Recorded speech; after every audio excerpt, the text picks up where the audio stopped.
Good morning friends. ఇది వేగంపేట సిద్ధార్థ నగర్ కోనసీమ జిల్లా. ఇది మా ఇంటి పక్కన ఇల్లు. అతనే రోజు ఉదయం సాయంకాలం గంట వచ్చిపోతూ ఉంటాడు. బయట ఆడోళ్ళు పని చేస్తున్నా కూడా చూడడు. ఇలాంటి వాళ్ళు చాలామంది ఉన్నారు. ఈ వీడియో వాళ్ళ కోసం, అందరి కోసం. కొంచెం లక్షలు పెట్టి బిల్డింగ్ కట్టిన వాళ్ళు బాత్రూమ్లు కట్టారు.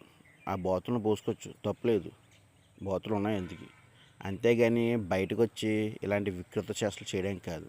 కనీసం ఆడవాళ్ళు పని చేసుకుంటున్న జ్ఞానం కూడా లేకుండా ఇంకా బయటకు వచ్చి ఇలాగా పిచ్చికారీ చేస్తున్నాడు. మేము చేయొచ్చు, కానీ ఆనందం అంటాం కదా. అమ్మ అబ్బకి పుట్టిన మేము కూడా కొంచెం ఇంగిత జ్ఞానం ఉండాలి. తినేది కూడే కదా.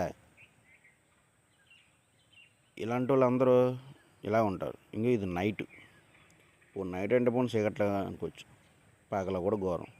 నాకేంటంటే నవ్వు వస్తుంది. ఎందుకంటే ఇల్లు కట్టేసి వాళ్ళేదో కష్టపడడానికి బయటికి వెళ్ళిపోయారు.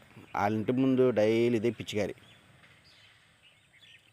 అది కొంప లేకపోతే ఏమైనా సులభ కాంప్లెక్సా డైలీ వచ్చి దాని ఇంటి ముందు పోయడానికి?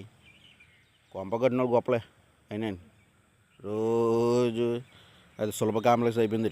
పోయిడు రావడం పోయడం ఇలా ఉన్నాయి, వీడియోలు ఉన్నాయి. మనుషులు మారాలి, ఇంత మూర్ఖులుగా ఉండకూడదు.